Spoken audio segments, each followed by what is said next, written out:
Hello again, this is Peace, and you can see here my baby Autumn Breeze. She's a little rescue doggy and she's my constant companion, and she's also a raw doggy. Yay! She loves vegetables, she loves fruit, and she sits with me when I'm juicing, and then she gets the pulp, which she would eat the whole lot if I let her. Wouldn't you, sweetheart? I am just loving today to introduce introduce you to my kitchen, the scruffy bits as well as the not so scruffy bits and the really awesome bits. Just to show you, it's quite a tiny kitchen space. In my other video yesterday you saw my sprouting setup and my fruit storage. So there we are, that's all that. Excuse the dog towels. It's rather wet and muddy out there.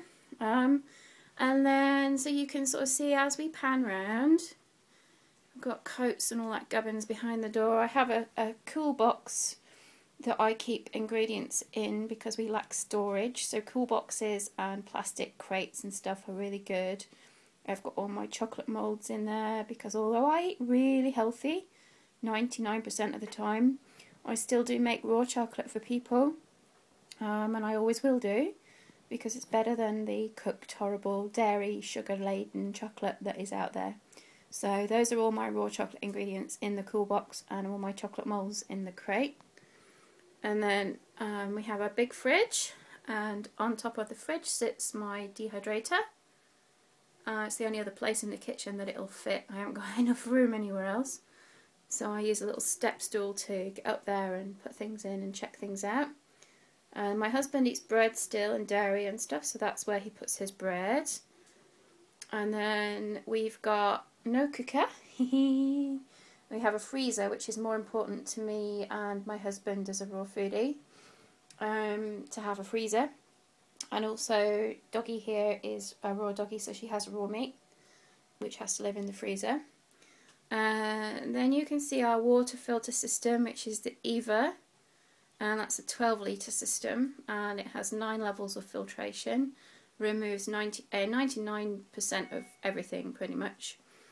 Next to there is my Shaga tea urn. So we have Shaga tea all the time. It's always got something in it brewing away, because we live on Shaga tea for our hot drinks.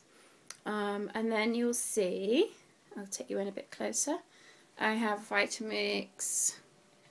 I have my food journal next to it with the pen so that I write everything down what I eat each day, just to help me keep track of what I'm doing.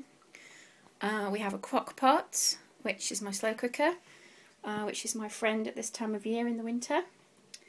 Again, we're short on drawer space, so I've got all my utensils that I can't fit in the drawers there that are handy, that I use often. So that's the key to a successful kitchen, really, is to have everything out and have everything handy. If you have to go looking for stuff, it takes you forever. I've got my food processor, which is Cuisine Art. Behind there I've got a mandolin, you can just see. So for thinly slicing veggies and stuff. So my Cuisine Art I do a lot of processing in for dips and salad vegetables and crusts for cakes that I make for other people, etc. I have a Blendtec as well, but I've just sold that to a friend who is desperately in need of one. I'm trying to cut down the amount of gadgets that I've got, so when somebody else needs one, and if I just feel that I can let it go, which I was a bit reluctant to, I'll let it go, because it frees up space for doing other things. And I have chopping boards. There's a result of the wheatgrass elixir that I just made today. And then we have our supplements out, all stored away nicely, so I've got my herbal remedies as well. And then we've got, I take primarily Touchstone Essentials supplements, so that's for joints. And then we've got an Essentials, which is your fruit and veg if you're having a bit of lacking in it. And it also has the digestive enzymes in there. And I have the Super Greens plus vitamin D, which I take every day. And then I've got my zeolites that we take every day as well, liquid zeolites. And I've got my vitamin D supplement again, so I'm really low, been really low on vitamin D living in the UK in a horrible cold winter, cold summer as well. Anyway, and then we've got sauerkraut that I made. So that lives on the side there. And that's just happily just red cabbage and some spices in there that I can eat whenever I want. And then there's the juicer that I've just dismantled and cleaned. And the pulp and detritus of making juices. And then you can see the actual workings. There's the gears of the twin geared green star. And there's all the bits. They only need rinsing. They don't really need that much doing to them. The only thing that needs any cleaning is the screen. So that'll get washed up later. And then we have composting system, fresh herbs, that kind of thing. And then in the cupboards we're a bit kind of teaholics, although we really only eat chaga tea really. So this is our tea stash in there. So I don't really go in that cupboard much anymore because we've got the chaga urn. And then I've got a cupboard full of gubbins there. This is my superfood cupboard. Since I've started eating much more cleanly, I don't really take many superfoods anymore, but because I've got them, and there's things like goji berries and all that kind of stuff, and there's nori, seaweed, got my dates in here and all the other dried fruits and stuff, but I'm still making food as a chef for other people, so I'm not going to let them go.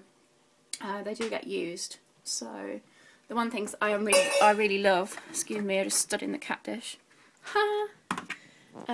are medicine flower. Now, I don't drink coffee anymore, but sometimes it's nice to have the aroma and a little bit of a taste of coffee without the caffeine. And then there's like strawberry, and these just, I wish I had smelly vision.